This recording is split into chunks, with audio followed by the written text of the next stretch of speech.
Well, first, never split the difference. Well, that's what we're here to talk about today. Woohoo!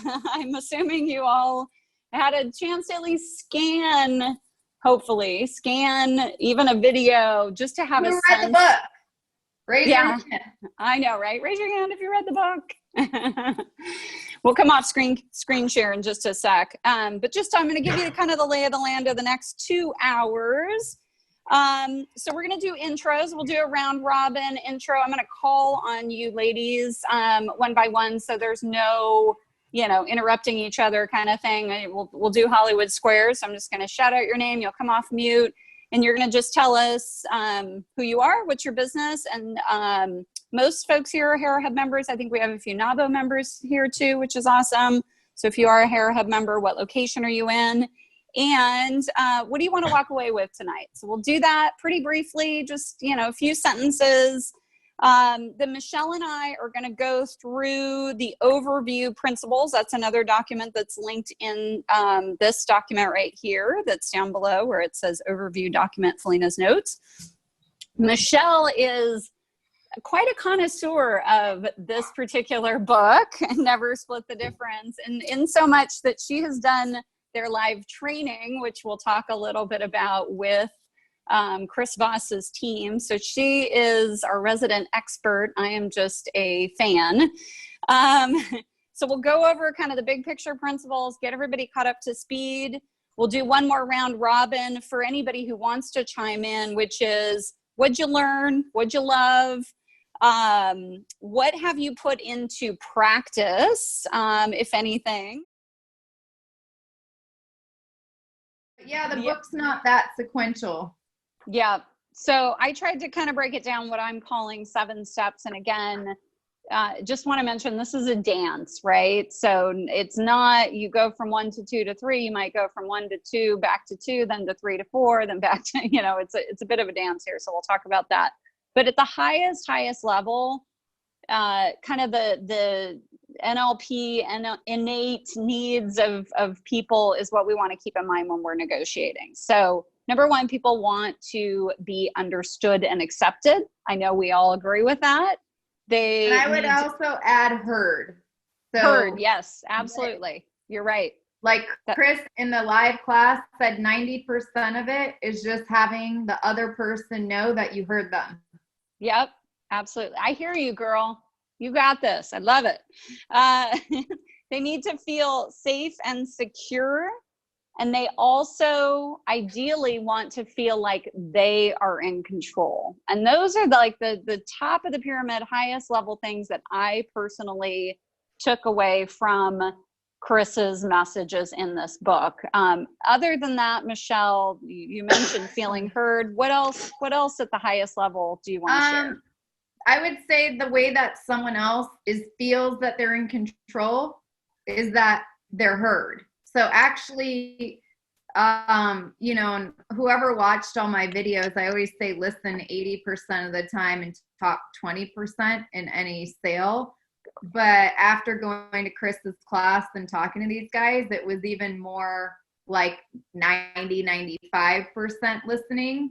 And what I learned from them is listening between the lines, which is the labeling, which is the hardest thing to do because we're not used to doing that. So again, this is the way I broke it down. You all may have a different approach to this, but I really, again, had to get sequential with this.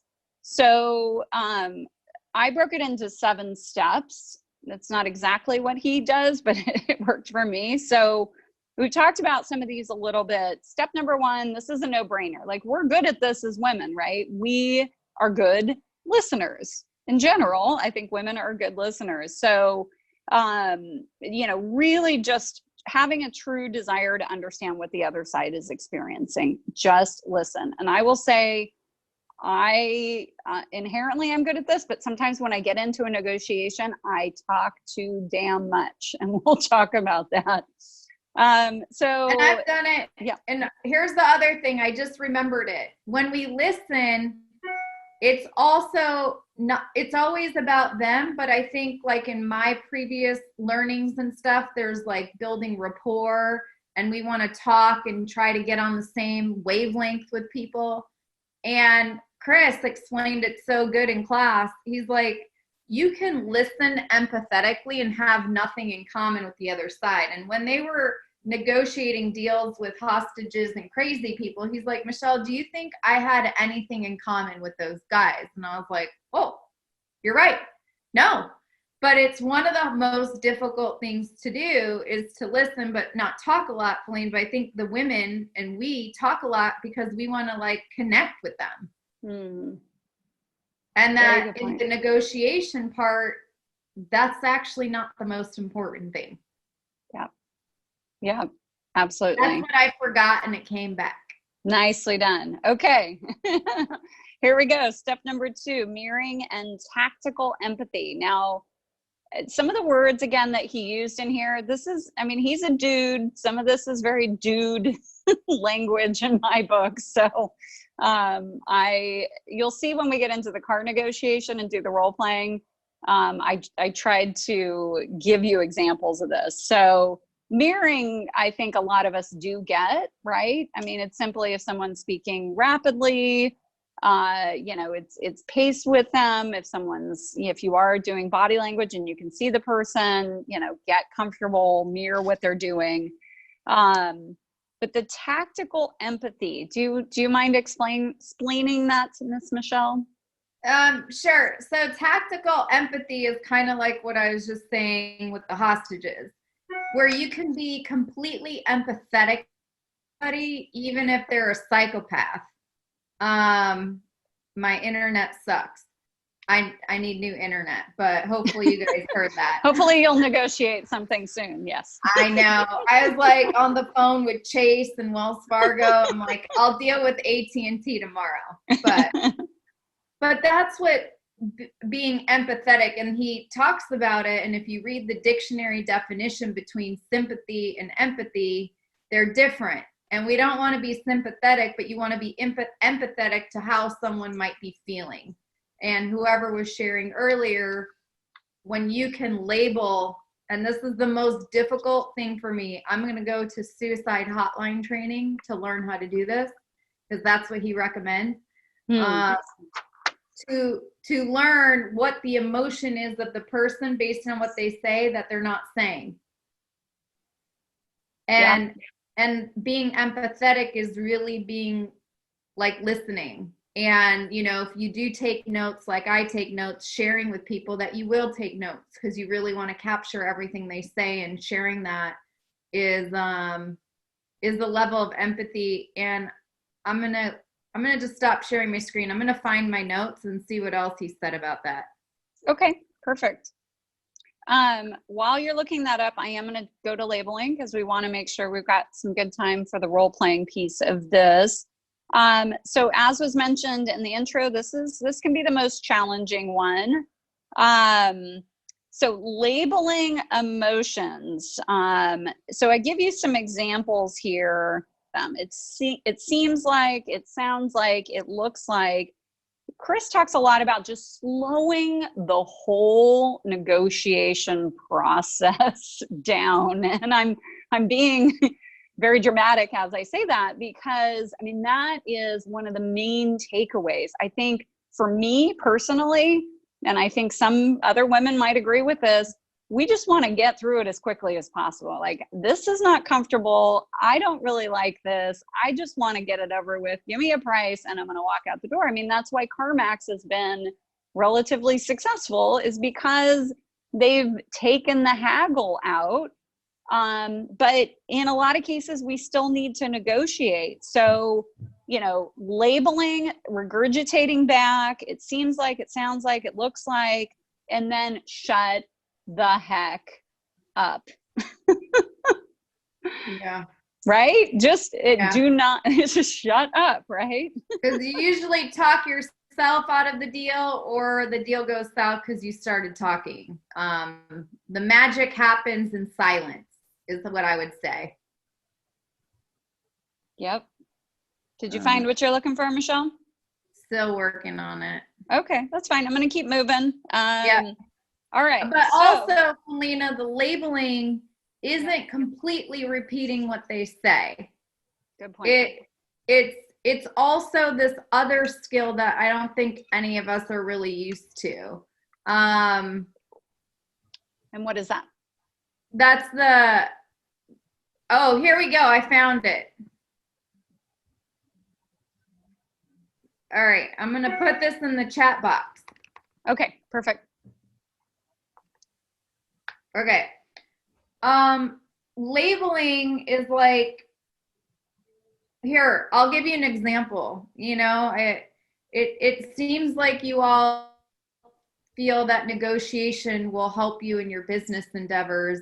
And it looks like that you're very stressed out due to the economic situation and that it's very fearful. So you're basically saying the feeling of what you guys might be feeling and listening to them at the same time. That's a good point. Yes, not just regurgitating what they're saying, but it's not trying to get underneath what they're saying. And I'm used to regurgitating what people say, word for word. And good labeling isn't that. It's the emotion underneath it. Here, let me give you what he puts in the book for labeling. Here, I put in the chat box. Perfect. It's to detect someone's emotional state. That's labeling. Yeah.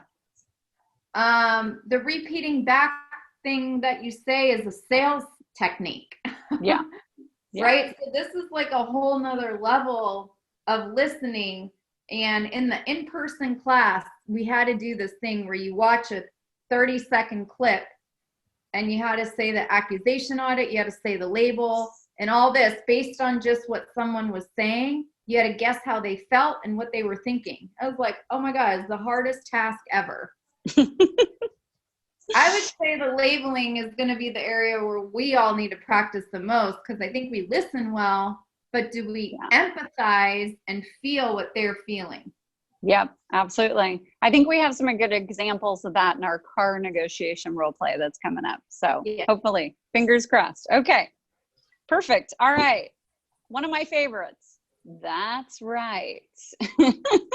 That's right. That's right. Not your right. If you get, so this labeling, so going back, it sounds like you're under a lot of stress because of XYZ. That's right. That's what we're trying to evoke in our labeling. Yeah. So carry on, examples of that, things that you see, that you've experienced with that. Well, if you do the whole process, I think that's right. If you get that, it means you did the whole process, right? We listened. You did the 7 steps that Felena put into place, because the book doesn't have it by step. But in the class, they went into a lot of depth that's way overkill. It's probably good for big deals to do it.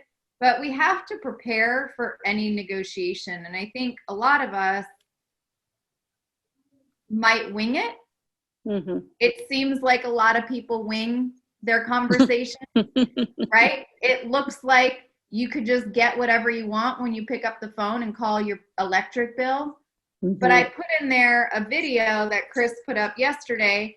And if you prepare, meaning watch the video, write down what he says to say, and then call, you're going to get a that's right. You're going to get the results that you're looking for. And I think that's the biggest difference is you can't wing this.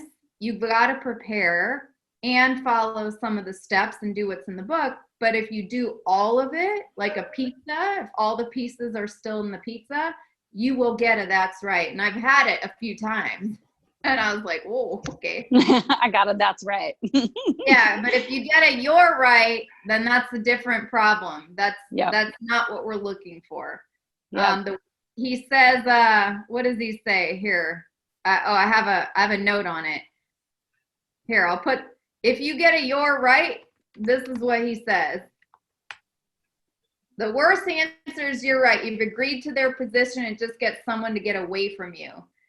Chris had a story about Brandon not listening to him in the book, if you guys remember it. where he changed his questions to his son when he was talking about how he wanted to get him in football to do the right move on the football field. And he changed the course of that, and he became a star linebacker. So if you need a reference to the that's right, it's right there in the book. Love it. Awesome. All right, we're moving on to step 5, getting to fair.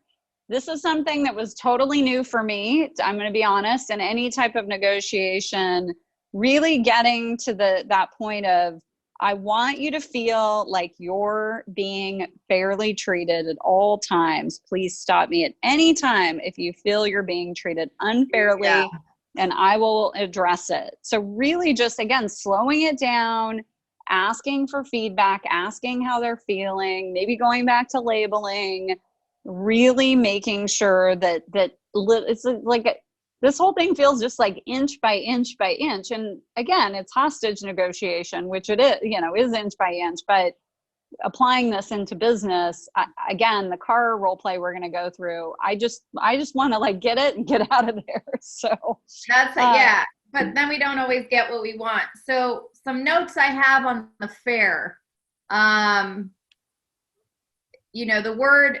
the word fair is important. What else does he say? Fair is the most powerful word in a negotiation. So that's good. If you guys, I made a note in the book, if you remember the story between the sweet grapes versus the cucumber, and the Robbins Williams movie story where it was like $75,000 versus $1 million, and Robin Williams thought it was unfair, and he went crazy when he lowballed himself, and then the movie went platinum and all that. So think about that story when you're trying to get to that's fair, or if someone were to say that to you, then that's a good thing. And he gave 3 ways to use that's fair in the book. If you want, I'll type it in the chat box if these are helping you guys, or I don't know, too much. Perfect. Okay. All right. Let's keep moving on. Yep. So getting to how. Okay. So the how is probably what we're really good at. It's the how, how. No. I disagree, girl. This was the hardest part for me. Oh, really? Yeah. I struggled with this one. This whole how am I supposed to do that? Hey, Farheen, if you'll go ahead and put yourself on mute, please, my dear. Okay. Yeah, I really struggled with this, the how questions. So that, how am I supposed to do that?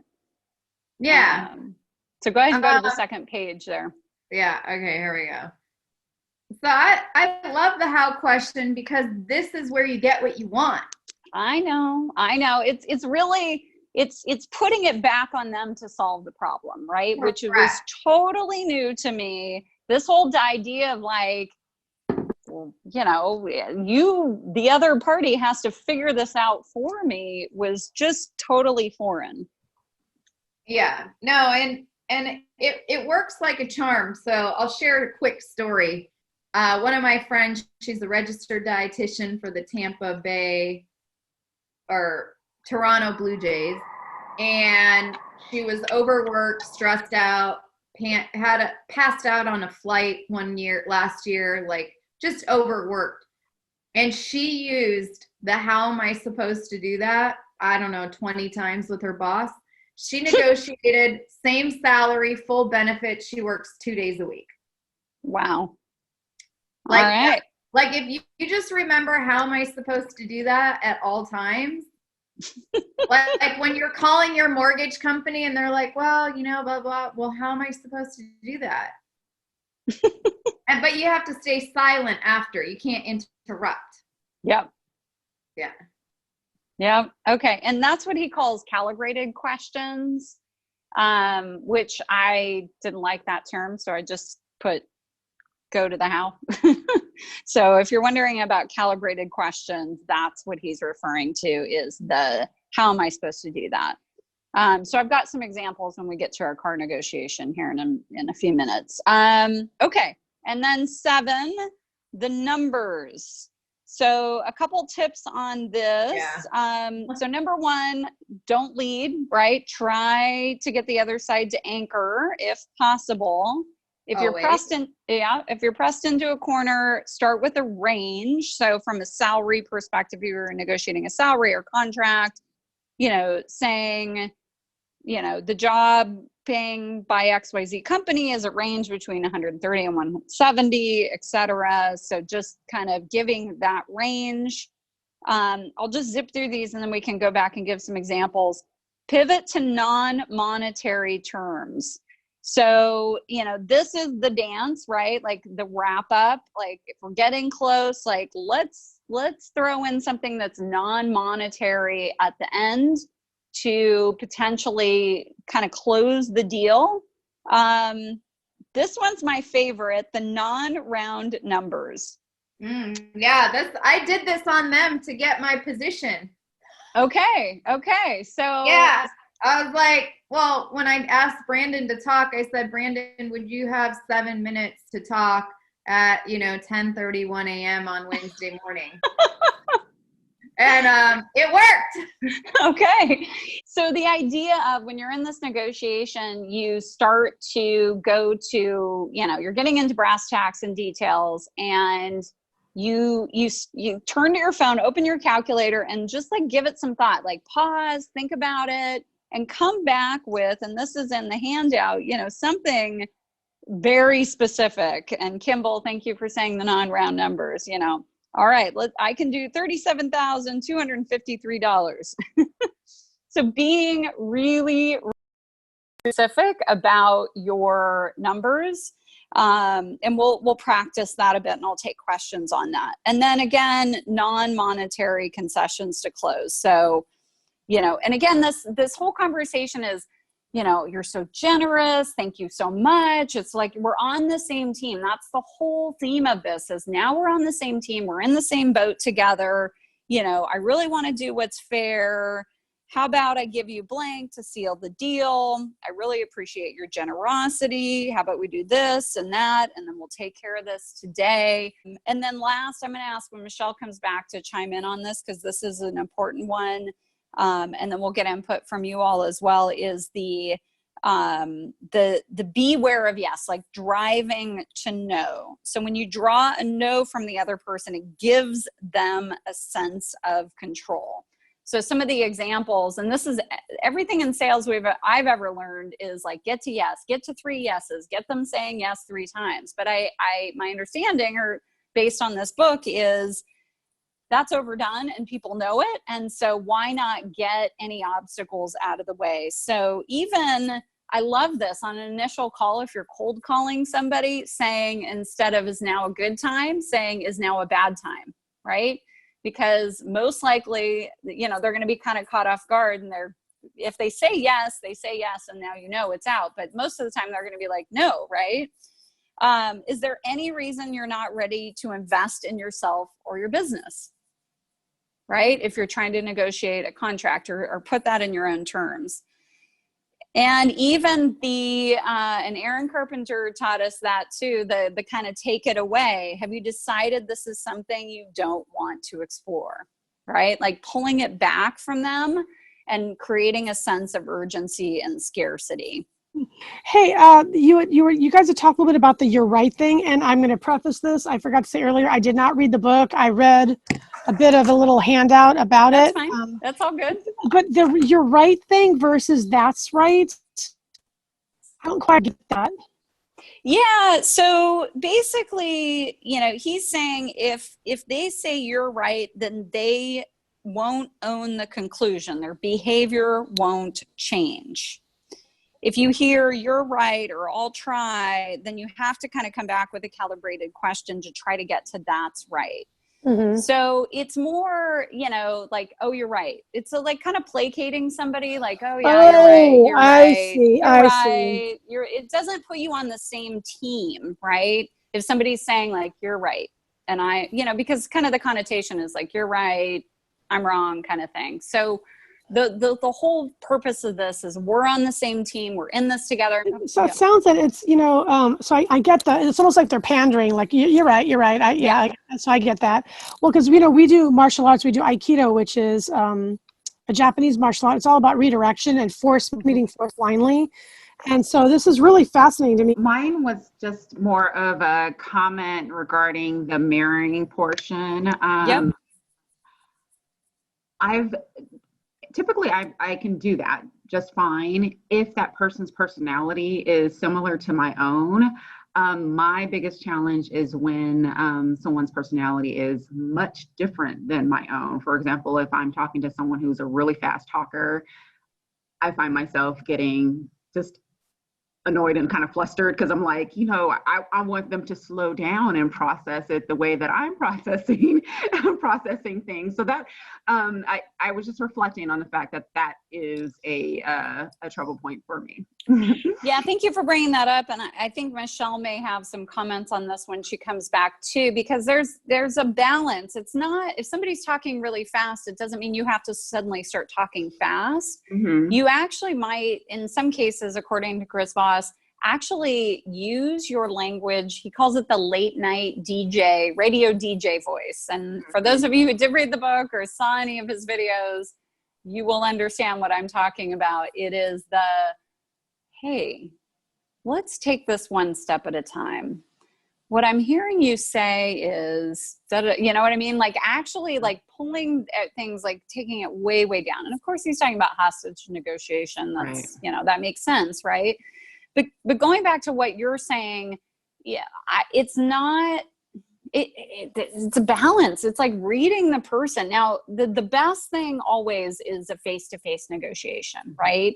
But a lot of times we're negotiating over email. I'm in that same boat as well, where I'm emailing. I mean, I sent you exactly what I sent my landlords, right? And I got 2 of them. Right. And my tactical empathy was, hey, we are all in this together. I know this is a hard time. I know that you make your living on rental of space just like I do, right? It's getting to this, we're going to get through this together. Work with me, please. Not like, I'm not paying my rent, right? I mean, of course we're not going to do that, but I know that in the past, prior to reading this book and like trying to practice this, I would sometimes get defensive in a negotiation. And that is 1,000% the wrong way to approach it, is getting defensive. So Michelle, I see you're back here. Go ahead and come off screen share for me, if you don't mind. And then let's talk about, Alicia asked a really good question about mirroring. If she's negotiating with somebody who's like really hyper, do we have to like mirror that? Like what are the tactics there? So hold on, I have some good notes on mirroring. Okay, perfect. I need a second. I've drank a lot of you guys today, and it's not alcohol. It's not beer. It's water. Fair enough. I have a question for Michelle as well. After please. On the mirroring. Do you want to fire? So real quick, mirroring is going to be more like what Felena was about, repeating back what you heard. Okay? That's going to be more of the mirroring. Whereas I think a lot of us think about mirroring as like totally following body language or tone of voice or pace of voice or things of that nature. So I'm sorry if I misspoke on that kind of right out of the gate. It's a balance. Mirroring can be also what you're saying, Felena, like if someone's speaking really fast, mirror what they're doing, but mirroring is also repeating back what you've heard. I usually repeat back what I hear word for word. What Chris talks about is repeating back a summary of what you heard, not word for word what you heard. I have not implemented that because I have felt that when I repeat, if Felena uses the word, go drink more wine and get drunk, and I say, oh, Felena, I heard you say you wanted to go drink wine and have a great time. I rather use get drunk because that's what she said. I want to use her structure of language. What he also says is that when we do mirror, that is how you build rapport, instead of how I think we think we build rapport by like, oh, Felena, we've known each other since Ladies Who Launch, and, all these other ways of how we know people. And, oh, we went, I was stuck in Peru last week, and someone was like, oh, I was just in Peru too. Did you go to Machu Picchu? Like, that's how necessary if you do the mirroring correctly. So Chris talks about building rapport through mirroring is what leads to trust. Yeah, something that I didn't pick up in the book, and like I said, I'm only halfway through, but I'm through that section on being quiet. And I think something that I notice, at least when I'm talking to my clients about pricing and profitability and sales process and funnel and all of that stuff, is that we tend to build a story in our head over the silence, which I don't think men do. Yes, I think we think, oh my God, they think I'm too big for my britches. They think I don't have this. I mean, we start like extrapolating out this story that's completely not true. Yes. So when really in their head, they're going, well, if I don't drink Starbucks for a week and then I do this, I could totally work this out. And we're like, oh my God, they think I'm horrible. And, we just go to that. Get over it.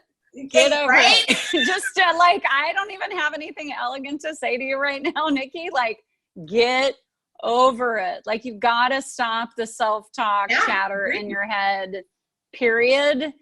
And here's what I do. If, really be present and observe their reactions instead of going into your head and getting on the hamster wheel. Really focus on the person. And just watch them and observe. You can smile, right? Just let it be, right? But do not get stuck up there. 100%. Thank you for bringing that up. That's a big deal. So the scenario is you are looking to buy a late model, as they call it, 2019 Lexus RX 450 hybrid. How specific is that? You've done your research. You've gone on Edmunds.com and Kelley Blue Book.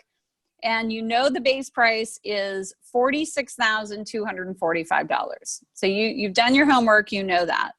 So what you're going to do, I've listed this out in the 7 steps. Actually, I've moved it into 5 steps. I've simplified it a little bit. So let me run through these real quick. Number 1 is preparing for your act. And I say this, Michelle's got some really good examples of this when she gets upgraded at the airline and upgraded at the hotel, if you want to throw in an example here. But we've heard this phrase, the BHAG, the big, hairy, audacious goal. I'm calling this your BHAR, your big, hairy, audacious request. So the goal of this accusation audit is to it's meant to connect with them and make them smile. Make it seem like you're on their side of the table. I went to the Southwest Airlines counter twice on 2 flights to try to get a boarding passes just to see what would happen.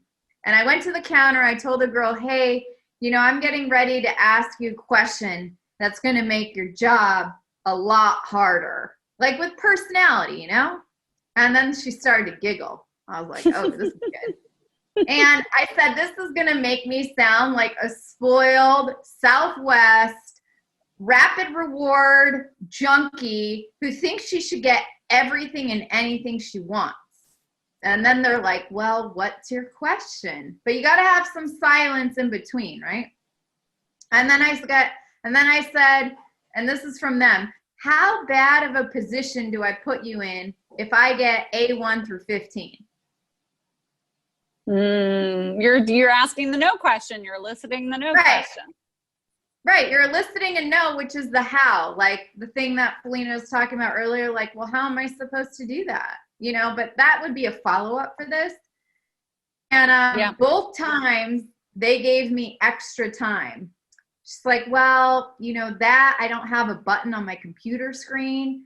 So you do have to pay for that. But I could get you like A60 and you'll just go at the end of 60 and then I'll just make extra time on your boarding pass. And it was for my boyfriend and I was like, okay. And I was like, God, I got to go practice again because there were 2 flights. So then I did on the next flight and I told Leah, I'm like, I got to go practice. And so I went and practiced and I got it again. We've gotten extra hotel points doing this. I do it all the time.